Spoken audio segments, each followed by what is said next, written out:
Hi, good morning. నేను మీ సువర్ణని. ఈరోజు ఒక విషయం మాట్లాడాలనుకుంటున్నాను. ఏంటంటే మన నీట్ యూజీ 2026 పేపర్ లీక్ గురించి. విషయం ఏంటంటే ఇప్పుడు విద్యార్థులందరూ రోజు 12 గంటలు చదివి నాకు 640 మార్కులు వస్తాయని కళతో ఎదురు చూశారు. కానీ ఈరోజు ఆ కళ పేపర్ లీక్తో చిరిగిపోయింది. వాళ్ళ అమ్మ నాన్నలు లక్షలు ఫీజులు కట్టారు, నగలు అమ్మారు, మా బిడ్డ మా కొడుకు డాక్టర్ అవుతారని చెప్పి కళ్ళు అన్నారు. కానీ ఈరోజు తప్పెవరిది? వాళ్ళు కష్టపడలేదా? అవమానం మాత్రం వాళ్ళకు మిగిలింది. అసలు ఏం జరిగిందో చూద్దాం. మే 3న పేపర్ నాసిక్ నుంచి లీక్ అయి హర్యానా మీదుగా ఏపీ, బీహార్, రాజస్థాన్ చేరింది. 22.7 లక్షల మంది భవిష్యత్తు ప్రశ్నార్థకంగా అయింది.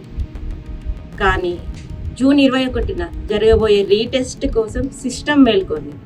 ఈసారి ప్రశ్న పత్రాలు ఇండియన్ ఎయిర్ ఫోర్స్ విమానంలో వస్తున్నాయి.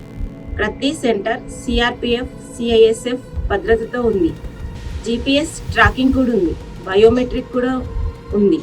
అదనంగా మనకు 15 నిమిషాల టైం ఇస్తున్నారు. ఈసారి లీక్ అయ్యే ఛాన్స్ లేదు. విద్యార్థులందరూ వినండి. పేపర్ని దొంగలించగలిగారు, పేపర్ లీక్ చేయగలిగారు, కానీ మీ సామర్థ్యాన్ని ఎవరు దొంగలించలేరు.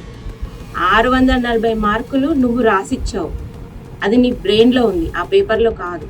పేపర్ మారొచ్చు, కానీ నువ్వు మారవు. పుస్తకం మూసేస్తే నీ కళ కూడా మూసుకుపోతుంది. ఈసారి పేపర్ సురక్షితంగా ఉంటుంది. మళ్ళీ నువ్వు రాస్తావు, నువ్వు గెలుస్తావు, అందరూ నమ్ముతున్నారు. కాబట్టి నేను ఒకటి చిన్న ఇంపార్టెంట్ విషయం చెప్పాలనుకుంటున్నాను. టెలిగ్రామ్లో కానీ సోషల్ మీడియాలో కానీ రీటెస్ట్ పేపర్ ఉంది అని డబ్బులు అడుగుతున్నారు. ₹1 కూడా ఇవ్వకండి, అదంతా ఫేక్. చాలా హ్యాపీగా రాయండి, ఎవరు నిరుత్సాహపడద్దు. మరిన్ని అప్డేట్స్ కోసం చూస్తూనే ఉండండి News9 TV.